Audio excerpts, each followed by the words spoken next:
kõik on hästi. Meie tervitame Piia ja Tiiuga teid Kloogalt.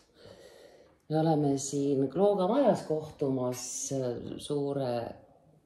täitsa suure seltskonna väga ägedate naistega. Kloogast enne teadsin ma seda, aitäh, et mind ka kaadrisse aitasid, Tiiu. No muidu sinust on ainult pisikene jupp, noh. Aga punane. Õige. Et Kloogast mina teadsin enne Nublu Kloogaranna laulu, sest see oli meil ühes lastelavastuses. Ja siis seda, et minu esivanematest ka isapoolne üks päris suur seltskond läks Klooga,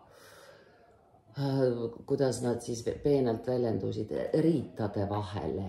Oh God. Ja noh, rahvus polnud õige. Nina. Mis see tähendab riitade vahel? Kloogas oli kontsentratsioonilaager. Holokausti pealinn on siin piiakene. No aga mis see on, kui ma ei tea? Ma teen näo, siis ei tea. Nüüd tead. Nii tore.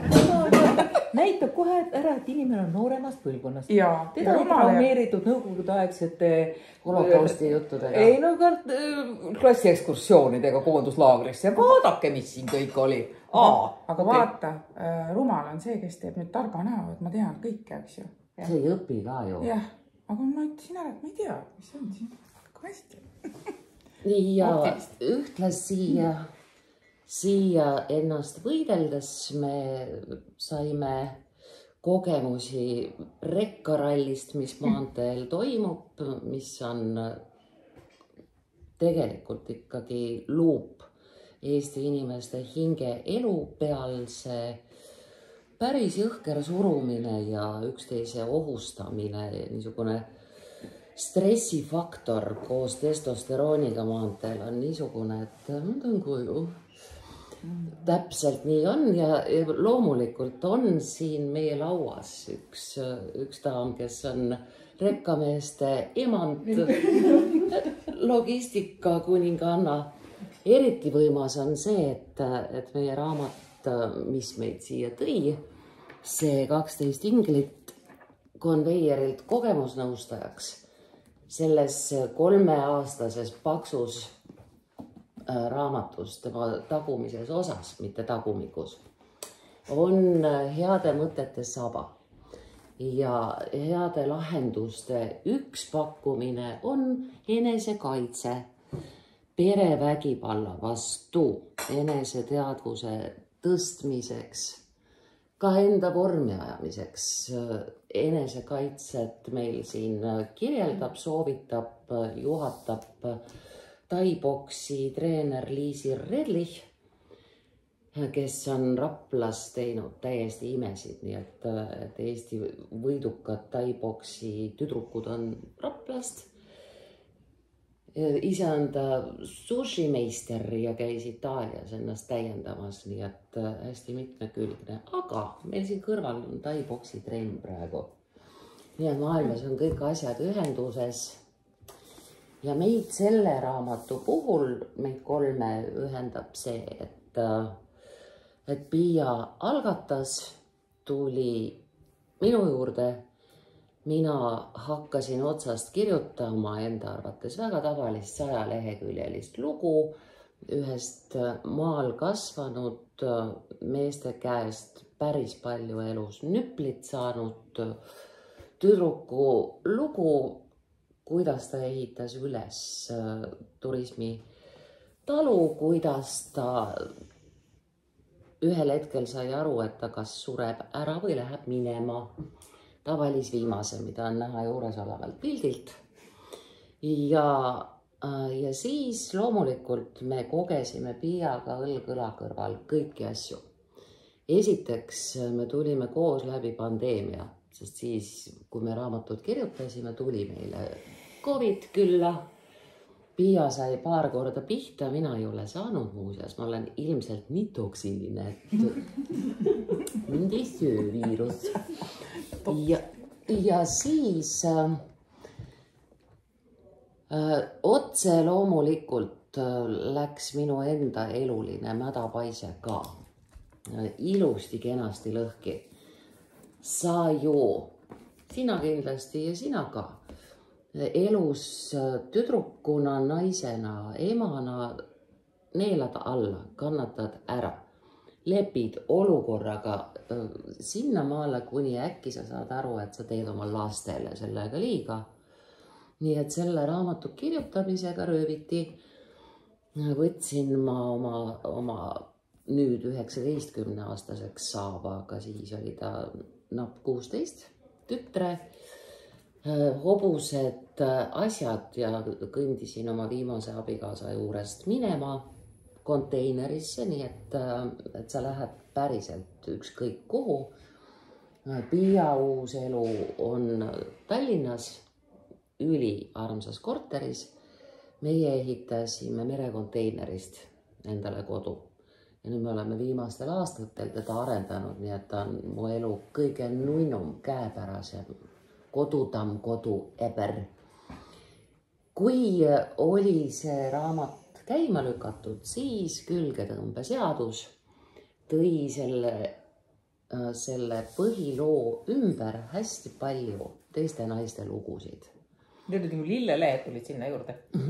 Klõmps 1, sellega seedime. Klõmps järgmine. Lõpuks on niisugune tunne, et kõigil on nagu sisuliselt täpselt see sama lugu rääkida. Ja see tegelikult ongi niimoodi. Me tegime hiljuti nüüd pereterapeuti Grete Kaldiga podcasti, mis vist saab täna valmis ja üles. Ja selle podcasti puhul ütles Grete ka, tema tekst loomulikult on siin raamatus, läbi selle me tutvusimegi, et ma panin üldse kõige parema teksti psühhopaadist, nartsissistist partneri ohvrite kohta siia ja pärast saime Gretega tuttavaks. Ja Grete ütles, et tal on täiesti õudne elukutse. Siis tulevad talle naised või paarid, väga harva mehed uksest sisse, ta juba ukse peal saab aru, ahah, see on see mudel, see on see skeem. Iga 25 inimene inimkonnas praegu on nartsissist ja need psühhoosid, need luulutamised, mis keeravad siis ka agressiivseks, need tegelikult meie praeguses ajas lähevad järjest rohkem üle ääre. Ükskõik, kas sa räägid ATH-st, depressioonist, ärevusest. See lihtsalt ütle see vaimne nihe ja selle epideemia on. Nii et nii nagu eelmises elus ajakirjanikuna doktor Rammuliga ma päris palju tegin Eesti Naisele ja raadiosse ja telesse lugusid. Me teeme seda jälle, sest see on nii aktuaalne. Ja siis tuli Tiiu Brüsselist, klaaskapist. Uinu kaunitar. Uigur, kes seal uinumisega läheb karmiks. See oligi siuke põdze. Tiiu on sünkroontõlk, nii et tema põhiline koht ongi akvaariumis. Ta on siis kas Brüsselis või Strasbourgis. Või ka Eestis. Juhtub seda ka Näekloogal. Ja meie saime juba mõnda aega varem tuttavateks, sirgelt kohe sõpradeks ka, sest meil töötavad mõlemal lisaks lõugadele ja kõrvade vahele käed kolesti. Mina armastan patoloogiliselt ehitada. Tiiu teeb näiteks meeste lipsudes seelikuid, kui koovid ei lase Kleite. Seelikuid teevad palju, kleite teen ainult mina. Just, erinevaid käsitöövõtteid, nii et minna näiteks pudupoodi koos Tiiuga, see on seiklus. Ta teab, mis on mis, milleks kasutatakse, kus on. Ja Tiiu teeb ka näo, õlgade, käte ja rinnamassaaži. Nii et me oleme need kätega tüdrukud. Aga beebidel on ju ka niimoodi, et labakäsi ja peaaju omavahel on otse ühenduses. Et me oleme igavesti noored, sest meil see ühendus on olemas. Kõige suurema hüppe ikkagi on teinud oma elus Piia. Ehk siis talutütrekesest ja väga solgutatud neiust kogemusnõustajaks saamine on tähendanud mitu aastat õppimist. Raamatus on kirjas, kus kohas, kui palju, mida õpitakse ja edasi õpitakse. See on põhimõtteliselt ümberõppe. Muidugi see on täielik kannapööre ja kui te näete kusagil sotsiaalmeedias, et mõni omadega puntras naine, kellel ka elus on juhtunud, peksa on saanud, armukese on matnud, napsi on võtnud ja nüüd ta siis on sellest kõigest välja tulnud ja siis ta ennast promob kogemusnõustajana. Ta ei ole kogemusnõustaja. Niimoodi kogemusnõustaja on su sõbranna ja naabrinaine, et te saate panna oma armid kõrvuti, et noh, kuidas on. Aga päriselt kogemusnõustaja on litsentseeritud ameti. Tegelikult on see tunnistus, mis saad. Sulle meeldib öelda. Ülbeid võõrsõnu siin lennutada. Ja. Aga ega see tunnistus juba ei anna elus nagu seda, või tähendab meie riigis seda kohta, et edasi on elu viinud ju ühe kogemuse võrra ja järgmise kogemuse võrra ja täna olen õppinud tegevusjuhendajaks ja töötan ühes projektis ja see on andnud töö nagu inimestel kasvatanud väga palju. Need kogemused edasi läinud. Ka töö peab meeldima. Ja miks ta meeldib sellepärast, et inimesed, kes on erinevalt jäänud eluhammasrataste vahele, ma mõistan neid, ma saan nendest aru, sest väga paljud oled ise kogenud. See on nagu see abi selle töö tegemise kõrval väga suur.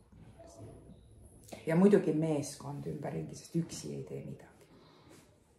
Tiina teab seda siit laudkonnast kõige paremini, sest Klooga majas täpselt samamoodi nagu Jõelähtmes, kus Piia töötab, et see üks säde peab küll olema. Aga üksi sa ei tea, sa võid nagu turaksel siin hüvata või teha, aga kui sul ei olegi seda tagad, eks ole, kellele teha või kellega teha, eks ole, kas või oma ideed välja käia, eks ole, et mul võib ju mõtteid olla, eks ole. Aga kui mul ei ole kellegagi kuskile minna, või siis, või kellele ma seda üritust teen, eks ole, et see adrenaliin, mis sa sealt selle saad, eks ole, ja kui pärast vaata, et jess.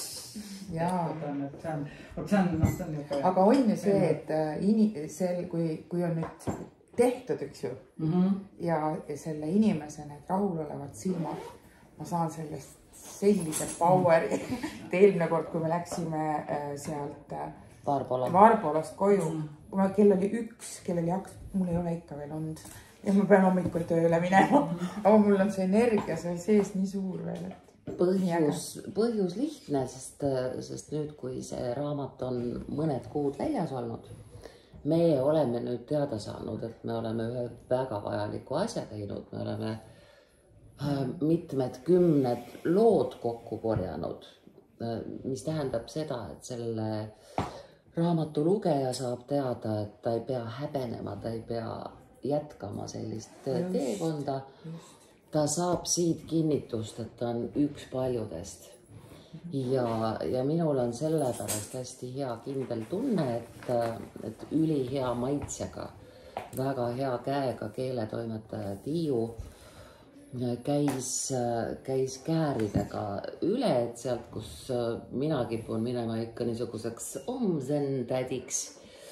Ja siis Piia omakorda niisugust faktoloogiat, mis see on ühesõnaga pideva vägivalla anatoomia faktoloogia, et ka seda kokku tõmmata, nii et sa saaksid raamatut lugedes selle kõrvale panna endaga juhtunud faktoloogia. Meil kõigil on kas mõni lapsevanem või mõni meie elus olnud abikaasadest või meil on õnnestunud kasvatada endale psühhoterrorist või siis mõni sinu kolleeg suudab siin niimoodi piinata, et sa satud siia kaante vahele. 12 inglit. Piia nüüd ütleb, kes neid on? 12 inglit on tegelikult minu sündimata jäänud lapsed, kellele me koos Katiga, siis Katil tuli idee, et paneme nendele lastele nimed ja hakkame siis jutustama nendele lastele lugusid läbi minu eluloo, millest nad pääsesid või millest nad ilma jäid. Need 12 ei olegi tegelikult ainult abordi tagajärjel, sest see aeg, millest mina aborti tegema hakkasin, oli peale 89. aastat. See ei olnud üldse meeldiv, no see protseduur ise ei ole juba meeldiv. Need tunded, mis naist valdavad, eks ju, seda tehes, see kõik sinna, et see süü ja kõik, noh, see on jube. Aga miks siis oli neid niinimetatud aborte või siis emakaväliseid rasedusi? Minul, ütleme siis 12 oli neid sellepärast, et selle ajal ei olnud rasestumisvastaseid vahendeid valikus palju. Ja siis nii palju neid nagu oli, said neid läbi proovitud, aga nad ükski ei sobinud mulle, mu keha lihtsalt ei võtnud neid vastu. Ja ma tean ka seda, et neid naisi on veel ja veel ja veel. Aga no sellest ju keegi ju ei rääkinud, et see oli ju nii selline nagu häbi või siis ma tean, et kui ma käisin neid aborte tegema. Need olid vaka all olevad asjad. Ja siis ma pidin käima, leidma erinevad arstid või erinevad kliinikud, kus seda teha, et mitte sattuda ühe arsti juurde, kelle käest sa siis said nagu selle hinnangu, et noh, miks sa siis nii, aga elama ju pidi. Ja kui siis nüüd ma olen küsinud, noh, ma jooksen edasi ajas, ma küsin naiste käest, kes on lugenud seda raamatut, et kui sa lugesid, et mida sa nagu tundsid või millest sa vabanesid, siis naised on öelnud, et ma tundsin, nagu see oleks kirjutatud minust ja ma tundsin, et ma vabanesin valust ja süüst. Et noh, eesmärk iseenesest ongi raamatult tegelikult täidetud. Kui sa vabaned. Abordišoki sain mina minnes sanatooriumisse sanitariks. Minu ema, kes elab praegu väga heas vormis olles Floridas, oli elupõline arst Pärnu sanatooriumis Estonia, tänases rannahotellis. Ja kui ma sanitarina alustasin 14-aastaselt, siis ema näitas mulle koridoris ühte üliägedat vene naist. Vaata!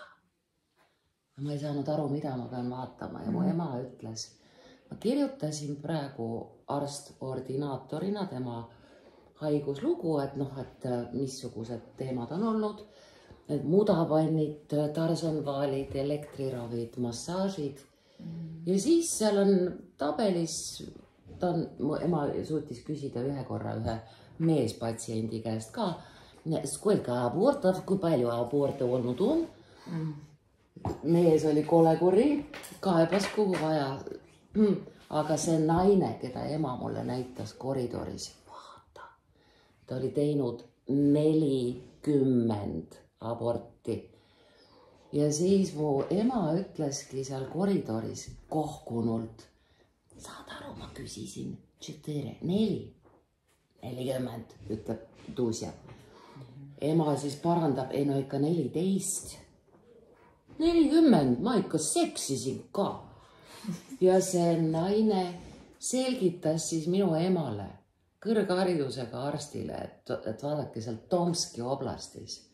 Üldlevinult kõige kindlam rasestumisvastane vahend on rasedus.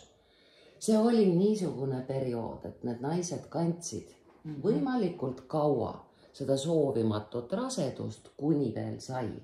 Ja siis katkestasid ära, paar nädalat toibusid. Жизнь, bljan. Ja siis oligi niiviisi, et meie ju hoiatasime oma lapsi jumala pärast ära aborti tee, kui midagi juhtub, kasvatame suureks, äkki pärast lapsi ei saa. Ja mäletan ka neid jutte vanemate teedest. Noh, nii et mis võib ka õige olla. Mõne puhul jah. Mõne puhul on ja sa ei tea ette. Mõni on nii, et näeb meesterahva pükse, siis ta on juba rase. Teine on, ükskõik mida ta ei tee, ükskõik kui palju ta ei taha. No ei jää pidama. meie olime kunagi Estonian Holidaysis, minuga samal ajal oli veel 2 naist rasedat ja ühel katkes sellel ajal 6 rasedus. Ta väga tahtis last. Ilus naine, tark naine, peab näha absoluutselt terveid, mingeid majanduslikke muresid. Noh, kõik oleks pidanud olema okei. Ja lihtsalt tema keha ei kandnud ära. Sellel samal põhjusel meil tegelikult alguses jagasime 12 sündimata jäänud lapse järgi raamatu peatükkideks. Hakkasime jutustama igale lapsele üht perioodi Piia elust, kuhu siis tulid ligi teised väga sarnase skeemiga, samalaadsed lood koos oma lahendustega, kes hüppab lahti, vabaneb, kes sureb maha, kuidas just, see on ju nagu rasedustegagi, aga meil sündis juurde üks peatükk veel ja selle peatüki nimetus on XYZ. Sellepärast just, et me saime järsku aru, et kõik me, sina, Piia, mina, Tiiu, me oleme olnud palju rohkem rasedad, kui me teame. Kui meil on olnud näiteks mõni eriti äge kuupuhastus, siis praegu teadlased on kindlaks teinud, et see võis vabalt olla ülivarajase embrüo raseduse äraminek omal otsusel. Kui meil on spiraal, mille vastu väga on mu isa poolt rahvuskaaslased, ehk siis Shalom Hõissa, spiraal võimaldab munarakul viljastuda munajuhas. Ta ei lase viljastunud munarakku kinnituda emakasse.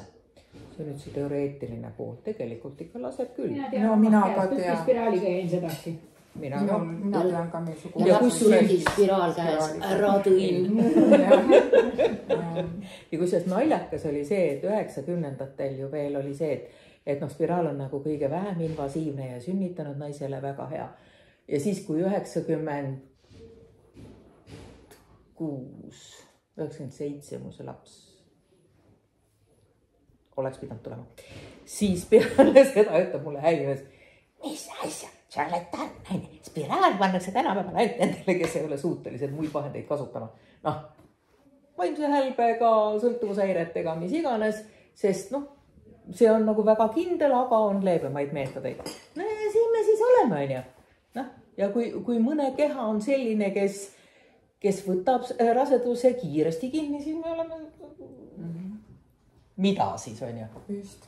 Aga et ei jääks vale mulje, et mul ikkagi on 2 last. Et aga neid lapsi muidugi oleks võinud minu südame järgi nagu rohkem olla. Aga kui naine saab aru, et kui on üks kogemus juba lapse kasvatamisel olemas, siis on juba nagu öeldakse, vanemad ütlesid keelega maitstud, mis see raskus on, eks. Ja siis on mingi, tuleb vahe ja siis sa sünnitad teise veel ja siis jõuab nagu kohale, et mul ei ole turvalist paika, kuhu neid lapsi nagu juurde tuua. Et vanaema alati mulle ütles, et naine peab sünnitama täpselt nii palju lapsi, kuni ta teab, et ta suudab neid üksi üles kasvatada. Ja mina arvan, et see on täiesti tõde. Mina ei tea, kuidas teie arvate. Et neid võib ju sünnitada, aga nad ju tahavad ka koolitamist ja haridust ja kõike ju tahavad anda. Ja mida ma märkasin oma lastelt, need kõik see, mis minul oli nagu, millest mina tundsin oma lapsepõlvest puudust, ma kõike püüdsin anda oma lastele. See on nagu nii kindel, siis ma näen nagu oma laste pealt jälle seda, et kui minu ema isa kontrollisid mind niimoodi, et mul oli nagu hingata, ei olnud ruumi, eks ju, siis mina nagu ei suutnud oma lapsi kontrollida, sest mõtlesin, et las nad teevad, ja ma tunnistan, poiss võis kõndida rohkem ringi kui tüdruk, on ju. Aga...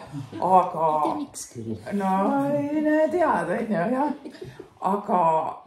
Aga ma näen jälle seda, kuidas mul nagu, ütleme nüüd see 3. põlv, seal on nüüd jälle see kontroll, et see käib kuidagi nagu üle põlve niimoodi. Mul oli tütar, tema pidi tulema õhtul kell 9 koju poiss on 4 aastat noorem. See võis tulla kell 11. Miks mina pean tulema kell 9, aga tema võib tulla kell 11. Tema ei too sulle põlle all titte. Hea lühike väljend on, et poisid sülitavad aknast välja, tüdrukud sülitavad aknast tuppa. Ja fakt on see, et selle 9-11 ainult see laps tuli, on ju. See on ju fakt. Kell 9 tuli küll, jah. Ta võib ju kartis isa, et kuidas ma ei tule, kui isa keskis. Poiss muidugi, see oli tegi mis tahtis.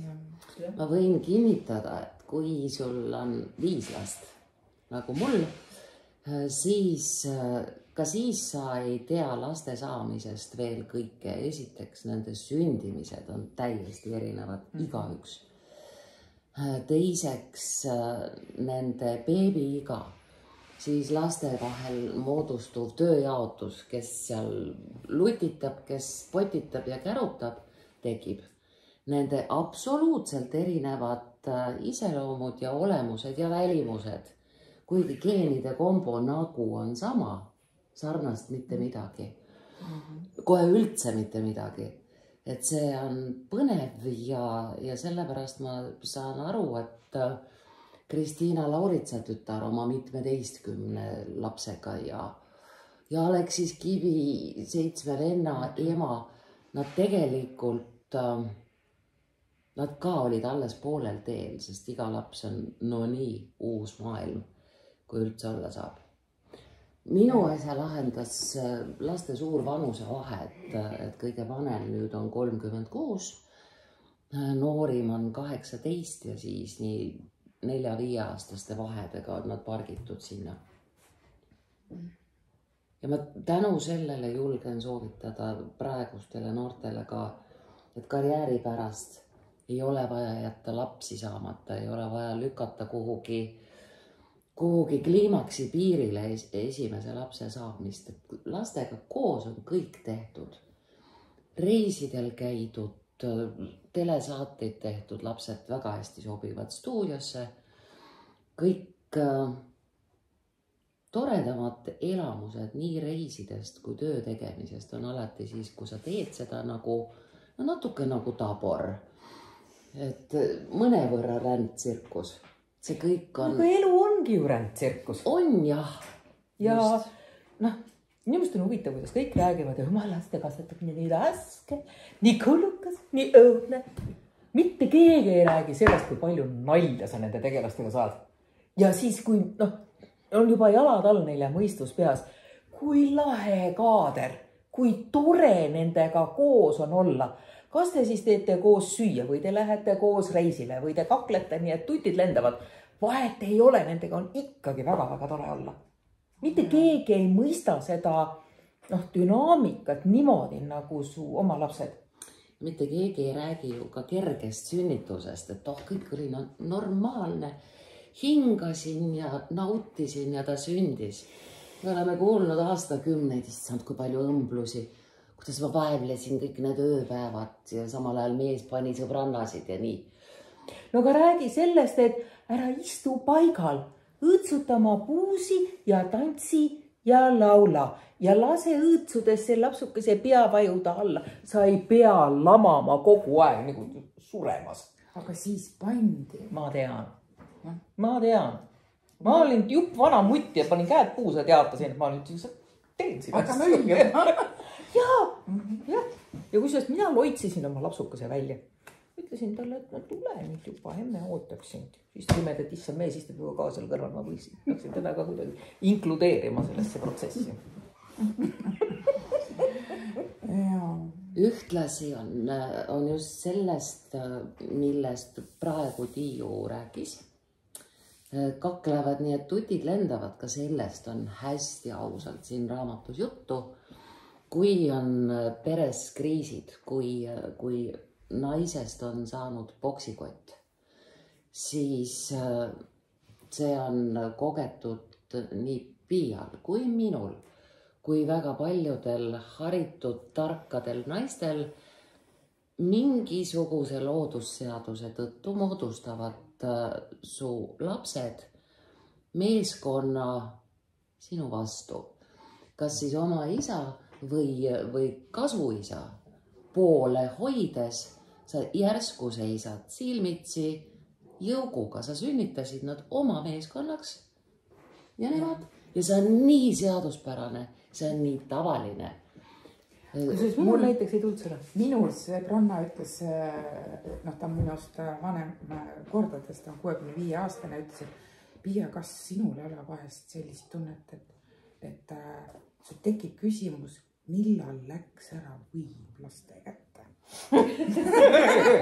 Et aeg-ajalt seda juhtub niimoodi, et see tuleb kuidagi tagasi, aga sa ei saa aru, millal oli see moment, kui ära läks. Sest minul on nii meeles oma suurest talust see, kui hommikul ärgates hakkas üks suur rall, lapsed tuli kooli saata ja siis tuli ju perele ka süüa teha. Ja ma mäletan, kui tütrel oli juba nagu pöiga, oli nagu see mees oli kodus. Ja ma ikkagi eeldasin, et nagu siis, kui mees on majas, siis nagu nemad kõik süüa hakkama tegema, et mitte ainult mina ei vaata.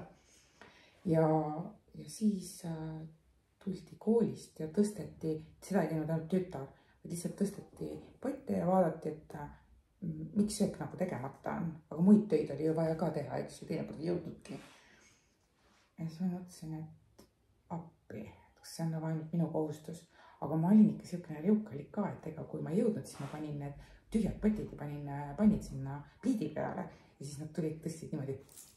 See on, te võite ju ka teha, vaata. Aga pott tegi. Jah, on ju. Et neid toredaid, näiteks naljakaid ikkagi on ka olnud. No jaa, aga laps on ju loll. Tema näeb, tema maailm on tema. No jaa, aga ema hoolitsenud kogu aeg, et ta harjab sellega ise. See on üks asi, aga ega ta vaimselt ikkagi päris täpselt aru ei saa, et maailm ei keerle tema ümber. See on siuke sammuline asi, on ju. Ja siis ütled, et siuke lugu, et täna sa peaks küll kartulid isegi etma, on ju. Minul oli selles mõttes lihtne, et minu ema oli haige. Ja nagu väga kiiresti oli see, et isa tuleb koju, selleks ajaks peab olema toit valmis. See on nagu läbirääkimiste küsimus. Et kõik see, et keeda kartulid ja siis tee see haakli ja kaste ja siis tee seda, teist ja kolmandat, on ju. Aga ega oma lastega ma küll ei osanud õigel ajal. Kindlasti mitte. Nüüd, kui mõlemad on natuke aega oma ette elanud, siis on mõlemad, sa tegid süüa. Meie tegime sellesse raamatusse kohe teadlikult seesuguseid lisasid, mis lisaks nendele hästi meile kõigile tuttavatele lugudele, nad ka selgitavad, miks. Ehk siis siin on holistilist juttu, meil on ju Holistika Instituut Tallinnas ja siin on sõõrukat ja sass-hennot ja erinevaid oma ala asjatundjaid, kellega koos me arutasime ja harutasime, miks sellised ühesugused mustrid tekivad. Eks nad on sellest tingitud, kui sa ükskõik millisel asjaolul tunned ennast soovimatuna, ebapiisavana. See võib olla isegi ekslik. Piia puhul eelistatud oli peres, sellest on raamatus juttu, nii et võin rääkida küll, Piia ja emmega olen tuttav ja tean, kui see asi oli. Enneaegsena sündinud väike õde oli eelistatud ja Piia oli siis isa sabas traktori roolis, aga põhimõtteliselt see kuidagi kõrvale jäetu. Mina olen üldse oma isale seatud lõks. Ehk siis, kuna minu issi oli oma ja superstar, Harri Vasar oli sel ajal, kui mina olin teoksil ema mõtetes, südames ja hiljem ka allpool naba. Isa oli siis Estonias rollides West Side Stories minu veetlevas leedis ja papa Harri Vasarasse minu noorest arstist ema, isast 20 aastat noorem, niimoodi armus, et ta istus Estonia teatri taga seal, kus on Starkovi monument, mille kohta öeldakse, et peatage takso, mu mees on jälle täis. Et seal istus minu ema igal õhtul. Harri Vasar läheb koju, ja see tähendas seda, et ega ta ei õppinudki ju minu isa tundma. Ja minu vanaema rahvuselt norrakas, viiking, ettevõtlik emand. Korraldame, kui vaja on. Korraldas väga hästi tegelikult, müts maha, täielik kultuuri korraldamise geenius. Aegna saar nõukogude ajal, suletud territoorium, äkki keegi ujub sealt ära Soome on ju. Ja seal toimus aastal 66 jaanituli, nii et minu isa kutsuti sinna genossesid, parteibosse sellele jaanitulele siis lõbustama laulutehnikas ja minu vanaema korraldas mu ema sinna arstiks genossede kriimustustele peale puhuma. Inimesed otsivad jaaniõhtul sõnajala õit. Siin ma olen. Sõna otseses mõttes mätta peal tehtud esimesel kohtumisel. Loomulikult niisugused abielud ei kesta ja me emaga kolisime Tallinnast Tina Uulitsast. Meie kõrvalkorteris elasid leiused jüssid Rahu Fredile ja kolisime ära Pärnusse, kui ma olin umbes aastane, jumal tänatud, imeline linn kasvamiseks. Ja imeline linn kasvamiseks selliseks, nagu me Piiaga olemegi, alati liiga vähe, alati milleski ebapiisav, alati kellelegi võlgu, alati vaja ära teenida armastus. Välja teenida. Ja, välja teenida, ära teenida, oma olemasolu õigustada, sest kui sa oled projektilaps Pärnust, nagu on ka mu 70 raamatust ühe pealkiri, sa pead võitma olümpiaadel, sa pead lõpetama kunstikooli, tantsima balletti, lööma trummi, võitma telekonkursse, sest muidu su ema tuletab sulle meelde, et ta tahtis tegelikult minna aspirantuuri. Aga mina ei öelnud ju, et mine sinna Aegna saarele. Nii et niiviisi me tassime seda sisemist tiksu, et jah, ma ei ole täiuslik, jah, minuga võibki niimoodi käituda, siis me neelame alla selle, et meid petetakse. Mina ei ole peksa saanud, aga üldiselt seesuguse mustriga kasvanud tüdrukud lepivad sellega, et neid abielus või väljaspool abielu vägistatakse. No saate aru, ma ju olengi selle ära teeninud. Ja ühtlasi me kannatame võt just sinna maale kõik välja, kuni sa saad aru, et lapsed nüüd, ühesõnaga lapsed saavad viga. Kas saavad viga või lähevad kodust ära, et sa ei pea enam vastutama nende eest. Et siis sa saad aru, et pead nagu midagi muutma või siis nagu lõpevad, läheb punkt vaata sinna elu taha. Sass Henno meie sissejuhatuses seda ütleb just, et ei ole ühtegi põhjust ega põhjendust, miks sa pead laskma endaga vägivallatseda ei vaimselt ega füüsiliselt. Aga õnnetuseks see on niisugune protsess, mis ei saa mitte kunagi valmis. Sa enda arvates juba tehtud, pidime Pepu ära valmis. Tegelikult seda hetke ei tule, et sa saad hõisata, et nüüd on tehtud ja valmis. Sest esiteks sa kipud tõmbama sama mustri esindajaid oma järgmisteks partneriteks. Teiseks su eelmised partnerid ei kao su elust. See on nagu üldse kõige kohutavam. Jumala pärast kirjastaja Alo Morutar ei ole see, kellest ma nüüd räägin.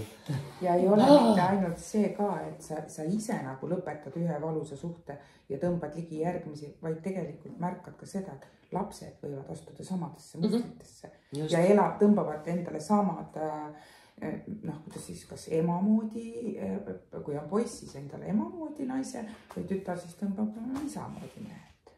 Kuidagi lähevad niimoodi. Aga et ei jääks nüüd mulje siin, nagu mul on ikka öeldud, et istud seal ohvri rollis. No ei ole ohvri rollis. Ei tunne, et mulle tehti liiga ja nii oli. Vaid et tollel ajal, kui sai punutud pesa oldud, siis ei saa aru, et sa oled ohver. et seda sõnagi isegi tegelikult ei saanud aru. Mäletan, kui Katiga me käisime Puuduta mind saates ja siis proua Saagim küsis, et kas sa olid ju ohver, mida sa aru ei saanud. Aga ei saagi aru, sa ei saa mitte midagi aru. Sa mõtled, et kõik ongi jumal okei. Enne kui on ütlemine, et sa ujud selles tiigis ja selle tiigi vesi on nii sogane, aga sa ei saa aru, et see vesi on sogane. Enne kui sa astud sealt tiigist välja, mida kaugemale sellest tiigist sealt ujumisest lähed, seda rohkem hakkad mõistma ja aru saama, et need asjad olid ikka puhta pikkis. Ja on vaja neid, kes sind aitavad nagu professionaalselt, et rääkida kellegile, kes aitab sul näha või suudab sind suunata edasi kellegi juurde, kus sa saad oma hingehaavad ära tervendada. Ma mäletan, kuidas ja näen ka, kuidas alguses räägib võib-olla sõbrannale või Kati ütles väga hästi, ei taha mitte keegi suhelda enam pärast oma tutvusringkonnast, et nagu sa ütlesid, kaua sa ikka itked, võtta midagi ette, aga sa ei saa ju ise aru, et midagi on valestigi. Sest see teine pool on sinuga ka vahest kena, eks. Need lood muide ei ole üldse ainult naiste tragöödia. Tegelikult on meestega samasugused. Ja mõttes võibolla isegi raskem. On, sest ta ei tohi üldse ju kurta kuskil. Ei ela ju seda niimoodi välja. Teiegi siin räägite, et eks ole, ongi kas või sõbrannagi, eks ole, või sa söandadki minna, ütleme, abi otsima. Ei julge tegelikult. Aga mees on ju see, issand, kuidas ma olen mees, ma ei lähe. Siin raamatus kõlab üks jahipüssi lask. Jahipüssi lask elust enesest täpselt sellepärast, et päris mitu tuntud edukat meest on siin raamatus, siin ei ole ühtegi nime, kõigil on varjunimed, aga te üldiselt neid mehi teate ja nad on teinud tohutud kannapöörded, läinud täiesti teist rada, sest nende naised on nad nii ära õõnestanud, uuristanud. Üks lõpetas vabal tahtel püssilasuga ja teised tegid täieliku kannapöörde, aga 4 kuni 7 aastat on tervenemise aeg nendest toksilistest suhetest, juhul kui sulle seda kogu aeg tagasi ei tule.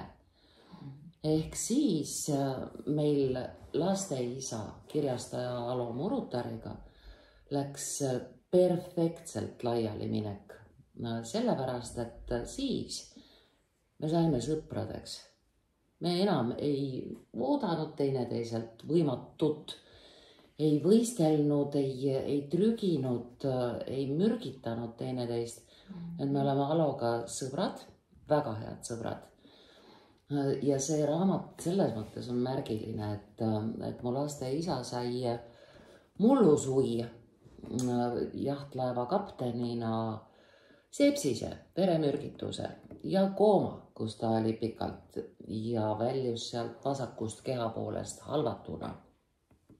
Nii et lapsed käisid 5 temaga jumalaga jätmas, sest asi oli õudne, mis peale ta tuli koomast välja. Ja me otsustasime noortega, et me ei kirjasta seda raamatut ise, sest see jäi täpselt ootele, et nüüd kohe läheb trükk, ei läinud. Ja me ootasime ära, kuni Alo suutis pärast seda uuesti sündimist oma comebacki, oma tagasituleku esimese tööna selle teha. Aga nii, et jumala pärast ärge siit otsige mujalt Alot kui sellena, kes kirjastas ja nüüd tema põhitegevus jälle ongi kirjastamine. Mina tahan vahepeal sisse sõita ja öelda, et peaasi.ee tegi meestele vägivaldse, kas see oli vägivaldse mehe või vägivaldse isa töörühmade koolitust. Et sealt peaasi.ee saab väga-väga palju häid asju. Maria Akadeemia tegi Eestis koolitusi lapsepõlves seksuaalvägivalda kogenud inimeste, naiste tugigruppide juhendajatele. Ehk iseenesest see on ka Eestis olemas. Sest kui meil on siin 20-sed ja 40-sed, kes võib-olla veel tunnistavad, et nendega on lapsepõlves halvasti käitunud, siis 70 tihti on seda koormat endaga kandnud terve elu. Jääbki kandma ka, võib öelda seda, et jääbki kandma ka seda.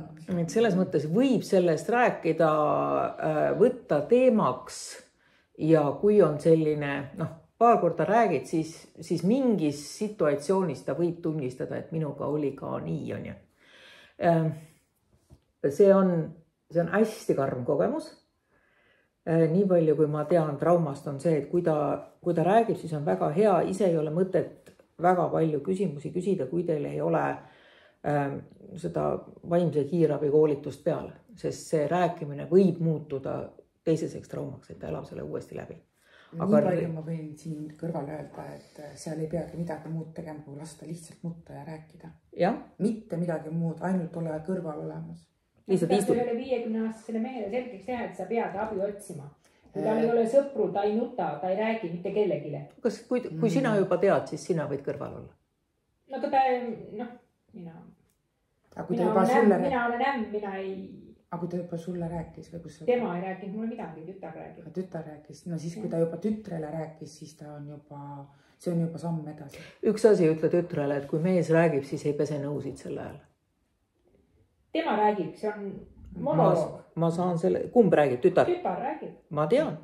Ja kuni tütar räägib, nii kaua mees ei räägi. No nüüd on lahus juba kogu aega. Mees käib last vaatamas 3 korda nädalas ja... Sest see, kuidas meeste rahvas ei saa aru, et ma suudan korraga nõusid pesta ja kuulata, see on täiesti uskumatu. Ei, ma räägin lihtsalt see... Ja, aga selles mõttes, et meest meelitada rääkima, see on täiesti eraldi oskus. See on nagu uskumatu, kuidas nad, ma täiesti mõistan seda. Sõpru ei ole, kellelegi rääkida ei julge, kuidas ma nüüd räägin, et mul töö läks. Ega kedagi teist, see on nagu, mitte ainult nagu selle juhtumi põhjal, kedagi ei saa panna rääkima, kui ta ise ei taha rääkida. Mis siin taga on see, et valu peab minema nii suureks, et sa ükskord teed oma suu lahti ja hakkad ise rääkima. Ta peab saama need õppetonni. See tuleb kindlasti. Et kui juba üks samm on tehtud, küll ta läheb edasi.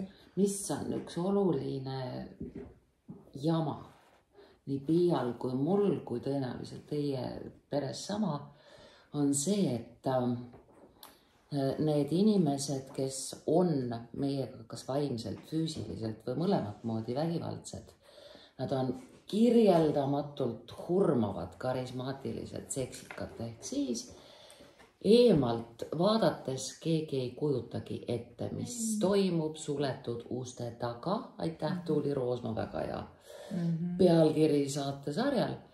Ja tegelikkus on selline, et kui see hurmur on teinud, eks ju, su margi ümberringi veel osavalt ka maha. Ta teeb seda nagu nii muuseas, teades su kõige õrnemaid kohti. Ta sind salvab surnuks, kõigile su sõpradele, külarahvale, üldsusele, kõigile ta räägib, kes sa tegelikult oled. Ja ühel hetkel sa oled nii üksi, et see ongi eluohtlik. Aga meid on ju õpetatud selles mõttes elus ju, ütleme, oma vanemate ja kõige poolt, meid on õpetatud elus tulema ainult rõõmuga toime.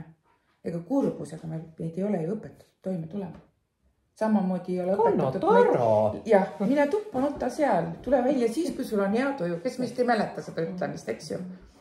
Et kui näiteks, kui keegi ära sureb, kui mõni lähedane, no kes tuleb su juurde, oodatakse mingi aeg, kui läheb mööda ja siis hakatakse suga jälle otsas suhtlema.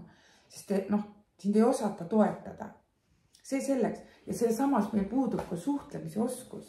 Et kui me oleme tülis, minu ema, isa kodus, mida ma nägin, mida ma rõõmsalt ise kogu aeg tegin ka. Ema, isa tülitsesid, ma olin väike, ma olin küll internaadis, pühapäeval, laupäeval sain koju, ma tulin koju, meil oli vaikus. Meil oli aud vaikus. Ja ma ei näinud, kust see tuli või kuidas see lepiti. Mis mina tegin? Mehega samamoodi. Vaikus. Mingit rääkimist ei olnud. Ja see läheb kuidagi nii automaatselt edasi, et... Monkey see, monkey do. Jah, mul oli lõbusast, mingi lõbus seika siia juurde. Ma tean, et mul oli kunagi üks tuttav, kellel siis naine ka vaikis, nendel ta oli väga kuri oma mehe peale ja naine vaikis. Aga mehel oli siis kiirabis kellegi tuttav ja ta kutsus sellele naisele kiirabi, no praegusel ajal see läbi ei lähe, on ju. Ja naine tegi ukse lahti ja ütles, et kiirabi kutsusid mees. Issand, sa hakkasid rääkima või? et sa tuli nagu rääkima, siis tuli tagasi. Noh, nali naljaks, aga ehk siis nende teemade nagu vahetamistega need tülid siis saidki nagu lahendatud. Aga et see lugu nüüd kuidagi võtaks kokku. See raamat ei ole mitte ainult, kuidas siis öelda, see raamat ei ole ainult mitte kurb, vaid siin on ka seosed jutustatud, kuidas või miks need asjad võisid nii olla. Kuidas tulevad on meie mustrid, kuidas neid muuta, miks elus midagi juhtub. Nagu Kati ütles, taga on heade lahenduste osa, et kui meil elus ongi pahasti või ma märkan oma naabrit või ma märkan näiteks, ma ei tea, koolis, siin kogukonnas või kuskil, ma märkan midagi, et siis me ei kõnniks nendest nagu mööda, et ikka lähen ja küsin, kuidas sul läheb. Ja ma oskan talle äkki ka soovitada, kuhu poole pöörduda. Et aeg on nagu mööda läinud selles mõttes, et me ei oleks enam nii ükskõiksed, me elame nagu ligemal kui vanasti maal, eks elati, et oligi suur mets ümberringi ja ei pea olema enam üksi, ei ole häbi, ei pea olema oma muret üksi kandma, võib rääkida ja võib jagada. Maailma muutunud. Õige raamatu kiituseks ma võin öelda, et need lood on naljakad. Nad on röökivalt naljakad vahepeal, sest nii nagu elus ja nii nagu ka nii Eesti kui Hollywoodi filmides, kui asi läheb väga õudseks, siis ta juba on naljakas. Nii et tegelikult see ei ole üldse nutulaulude raamat, see on ikka röökivalt naerev ka vahepeal ja natuke pisarat on ka.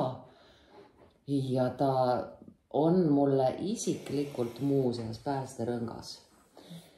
Ta on mul, seesama raamat on koolis laua peal, ta on mul kodus ka laua peal, et ma hoiaksin meeles, kuna minu viimane ülihurmav abikaasa on just niisugune, kes tegi mu ümbruse puhtaks selleks, et ka praegu veel 4 aastat pärast lahutust ikka uuesti torkida, tagasi tirida, leida põhjust, et saada mind enda juurde mingit asja arutama, ikka veel vampiirina mind tühjendada, mürgitada, rünnata. Ja et mul oleks endal meeles, mis protsess on läbitud. See on minu enese jaoks täpselt samamoodi päästerõngas, kohati lausa ujumisrõngas, et ei upu ära ahastusse, et issand, see ei lõpegi kunagi. Lõpeb küll, näe, pian siin. Püha ja puutumatu, teda enam ei eksita see eks ja see minevik ei eksita teda oma teelt kõrvale. Küll aga ei ole ka Piia leidnud ja Tiiu ka ei ole leidnud enda kõrvale uut paarilist. Aega pole selleks olnud. Ei taha ka ja vaata, kui sa ikkagi oled see haavatud tervendaja või asjadele ausalt näkku vaataja ja naerja või siis analüüsija ja veel rohkem naerja nagu Tiiu, et sa kuidagi oma suurele pildile järsku enam ei saa kuidagi paarilist. Ja, aga vaata, ma armastan ikkagi seda öelda, et ilma selle elukogemuseta ma ei oleks täna see, kes ma olen. Sest tollel ajal kasvatati nii, et ma teenisin teisi. See tähendab seda, et ma hoolitsesin kõikide teiste eest kogu aeg. Ja ma ei teadnud, kui mu mees läks mu juures, ta ütles, ma teen kõik, mida sa tahad, tule ainult tagasi. Siis ma mõtlesin, et oota, mida ta ütles? Et ma teen, mida sa tahad. Siis ma mõtlesin, mida ma tahan? Ma isegi ei teadnud, mida ma tahan. Sest see nagu enda soovid olid kõik läinud perele, vanematele, haigele isale, eks ju, kodule, lastele, kõigile teistele. Et see on nagu nii naiselik minu meelest, et selle aja naisele. Et mida siis õppida või miks õppida või mis asja, et mul on kodu ju vaata. No see on natuke hormoonidega ka seotud selles mõttes, et kuni sa oled paljunemisvõimeline, siis liigi säilimise huvides on see, et sa hoolitsedki kõigi teiste eest, eks ole. Sa säilitad rahu sellepärast, et kui lapsed on kaitstud, siis nad elavad kauem, kui neil on katus pea kohal, kui neil on toit ja tead, mis samal ajal, kui sul on tissi otsas, ega väga nagu tööle ei lähe, on ja. Ja järelikult me teeme kõik, mis võimalik selleks, et see mees oleks siis kohal ja kaitseks ja kui midagigi, on ja. Ja siis, kui tekib hormonaalne muutus, siis kaob ära see östrogeeni hunnik. Ja see on halloo. Kõik, kes suudavad käia, suudavad enda järgi nõud ära panna ja te ei pea külmutuskapi kõrvale nälga surema. Tehke ise. Siis, kui see kliimaksu õnne külas ära käib, siis sa tagasi ulatuvalt muuseas avastad, et oot, ma elasin oma viljaka elu ju niimoodi. Ma sünnitasin, ma tegin laste kõrvalt tööd. Mina olin ema ja ma olin ka mammuti kütt. Teie mõlemad täpselt samamoodi. Meile on kodeeritud, eks DNA-sse tõenäoliselt, et kuna sa oled emas isend, siis sa vaatad alt üles isase peale, sest ta on see, kes turvab, jahti peab, teised hõimud tagasi tõrjub, vallutab ja hoiab peret. Siis, kui see hormoonide udu su pealt maha langeb, siis sa vaatad tagasi. Oot, mina tegin seda kõike. Aga siis tõepoolest sa küsid, et miks mul on järgmist ülalpeetavat enam ja järelveetavat vaja, et ma täitsa hästi saan ise hakkama. Enne sain hakkama 6 inimese järelvedamisega. Nüüd üksi jumala hästi saan hakkama. Kuulge, aga meie oleme lobisenud need õude. Küsige teie, rääkige. Rääkisime nad seina kõrge kinni. Mõtlen selle nõukaaegse naise. Mina tulin tööd koju esimene asjaks ja mehele süüa tegema.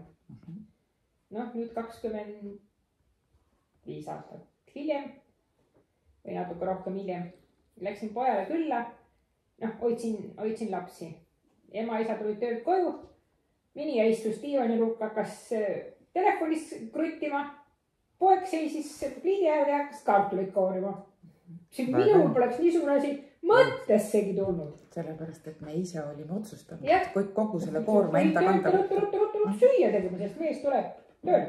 No eks see tuleb ikkagi põlvkondadest ka ju natuke, kui sa näed, kuidas sul vanaema tegi, eks ole, või kuidas sul ema tegi, eks ole, et sa ikkagi teed seda järje, seda käekirja nagu võtad nagu kaasa, et aga nüüd on nagu selles suhtes hea vaadata, et oma lapsed, et ei ole niimoodi, et ongi täpselt niimoodi, et tulevadki koju, kas siis lähevad trenni või teevad koos, et nüüd on kuidagi läinud hästi niisuguseks ilusaks ja populaarseks, et kuskil see niimoodi 30-ndates, 40-ndates pered, sa näed, et on niisugused sõpruskonnad, tehakse pereti koos süüa, siis tulevad sõbrad külla, eks ole, siis käib mingi võistlus veel selle ajal, et eks ole, et hinnatakse seda toidu tegemist, et niisugust koos tegemist, et siis mõtlesin, miks mina noorena selle peale tulnud, miks me koos midagi teeme? Sest me tegime teisi asju koos. Just täpselt.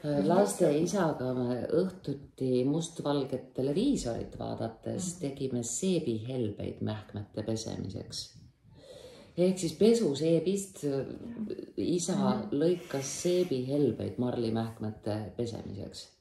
Ja nendega keedeti. Mul tuleb ka meelde, ma olen ka seda maitseda saanud seda aega. Me tegime seda ja söögi tegemine käis kõrvuti selle mässupotiga, nii et ühes potis oli toit ja teises mässud. Loogiline ju. Et teil käis siin vahepeal ka sellest, et see ongi see, et märka inimest, eks ole, et sa näed, et tal muret, noh ütleme, et noh, see maja on omamoodi ka selles suhtes, et siit tullakse aeg-ajalt noh, abi või nõu küsima. Siis kui sa ka ütled inimesele, et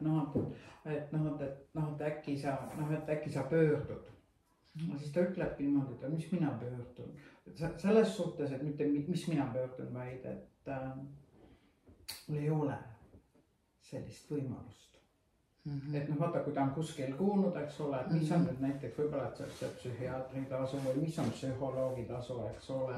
Et noh, sa ütled küll, et aga mine sinna, et on ju neid ka, kus on noh, tasuta saad nõuannet. Siin raamatus terve nimekiri.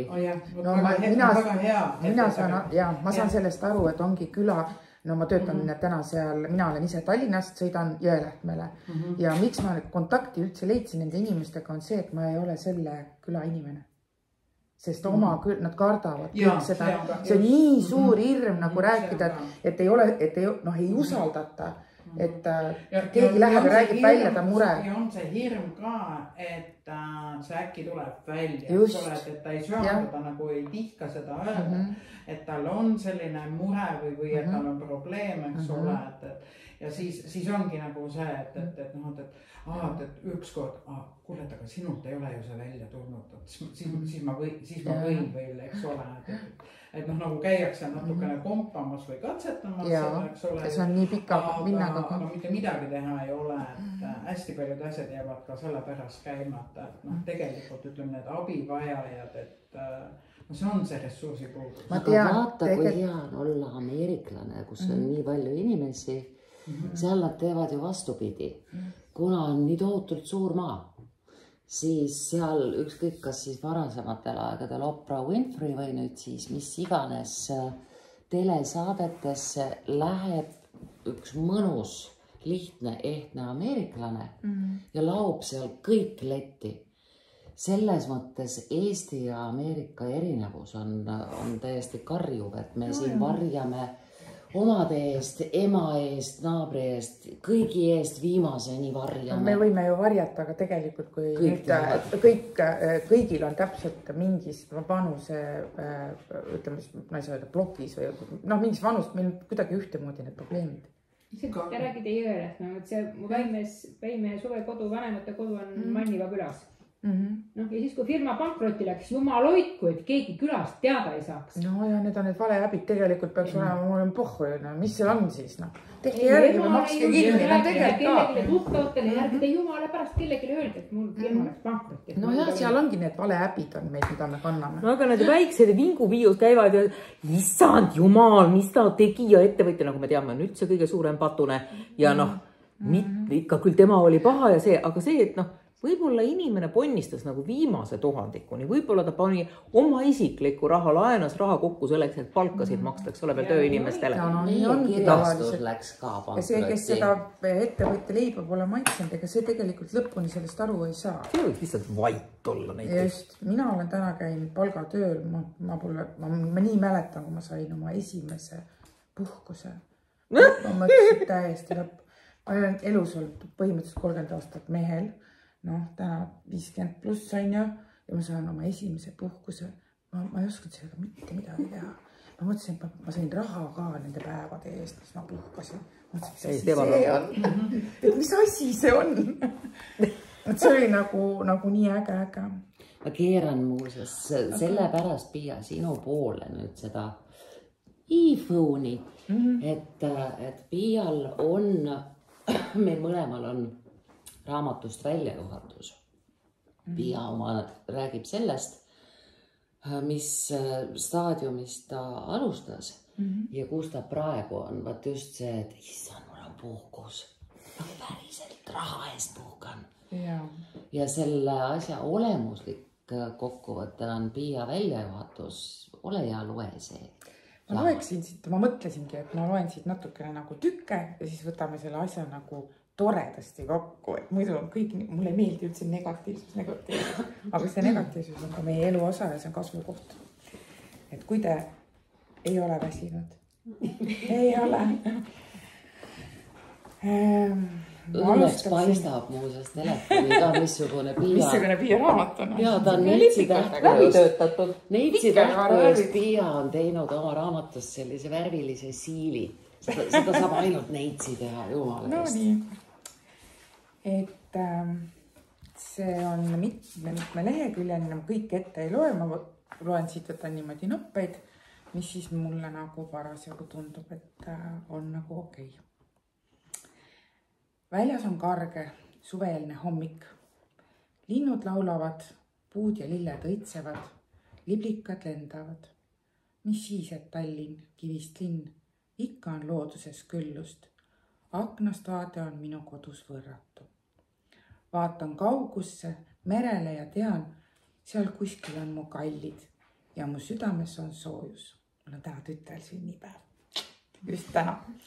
Et ma alati vaatangi sealt aknast, et Tallinnasse kolimine oligi põhimõtteliselt nii, et tütar on nagu Soomes ja poeg on Tallinnas, et siis on natukenegi seda oma nagu ümber.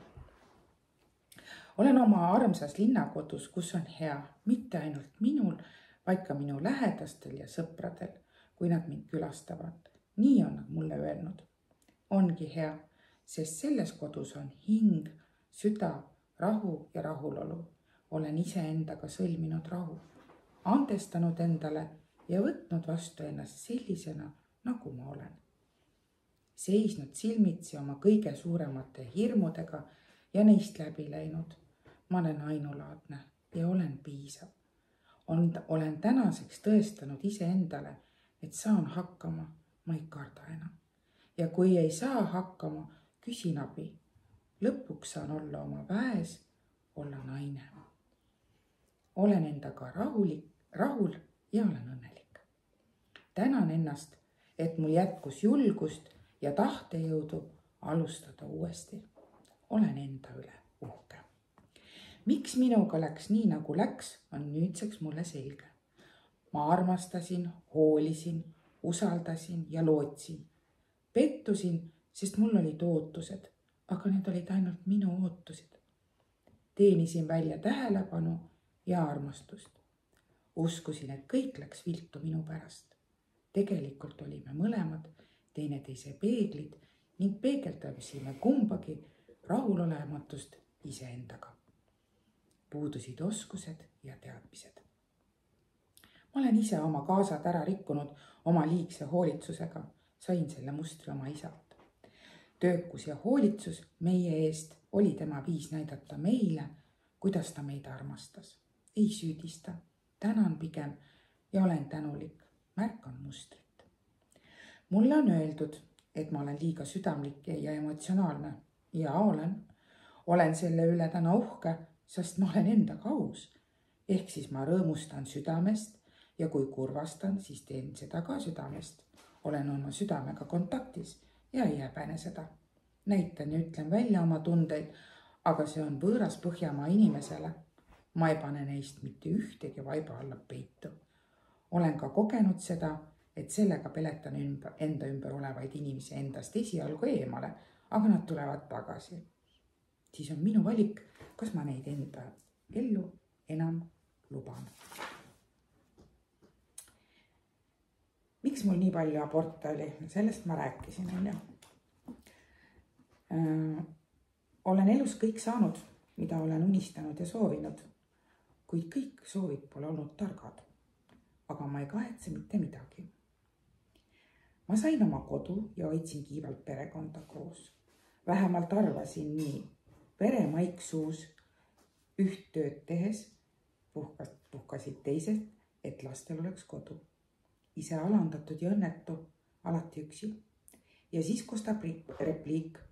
Ma surusin meest alla, ei lasknud tal olla mees. Väga huvitav väide. Kuidas saab kedagi alla suruda, kui päevast päeva on su kõrval koht tühi? Ainult töökindad või reha. Täna tean, mis selle süüdistuse taga peidus on. Tagantjärele tarkus on kõige suurem tarkus. Ei saa valesti teha. Siis ju ei teeks valesti, kui tead, et teed valesti või mis. Ei ole valet ega õiget. On nii, nagu otsustad. Eilne õige on tänane vale. Tänane tarkus on eilne kogemus ja kogemustest sünnibki tarkus. Valu on kasvukoht ja viha kannab meid edasi. Viha on suur jõud, paneb tegutsema, vähemalt mind pani. Mul on olnud väga head õpetajad minu kasvamise teekonnal. Aitäh nende tunnete eest. Julgegem küsida abi. Ei saa aidata, kui pole abi küsitud. Meil pole õigust hakata mõtlema ja korraldama asju teiste eest. Igaüks on oma elu ekspert. Nii vastutab oma tegude eest ise, ka oma jamade eest. Minulgi oli abi küsimisega alguses väga raske. Mind oli kasvatatud ise hakkama saama. Ja selle teadmise andsin ma edasi ka oma järglastele. Mustrid, mine oma tuppa, mis sa siin vesistad. Tule siis välja, kui sul parem on, jah? Kes ei mäletaks seda lauset? Meid ei ole õpetatud valuga toime tulema. Täna saan ma öelda mehele, kes mind rusikaga autos 2 korral näkku lõi, aitäh, lõid mu pildi selgeks. Ilma sinu põhjustatud õmblusteta ei oleks ma täna see, kes olen ja kus olen. Jah, tõeline mees naist ei löö. Seda tegu ei leevenda mitte mingi seletus. Miks mees nii käitus, saan täna aru. Ning naised, kes kõik läbi tema erinevaid kannatusi tunda said, me oleme kõik omamoodi ohvrid. Ilusat teekonda neile. Läbi tema leidsin mina üles kõik tunded, mis minus olid peidus ja läbi tema olen saanud taipamise, leidnud üles oma piirid, millest enam mitte keegi üle ei astu. Julgen seista enda eest, paluda abi ja näidata välja ka enda haavatavat poolt, mida siis nii tulihingeliselt varjasin. Läbi sellise hingeraputuse olen saanud aru, et teiste meelest minu miinused on tegelikult minu tugevused. Minu kangus ja sihikindlus, sitkus ja südamlikkus on minu tugevused ja osa minu minast. Toona oli valus ja see oli ära.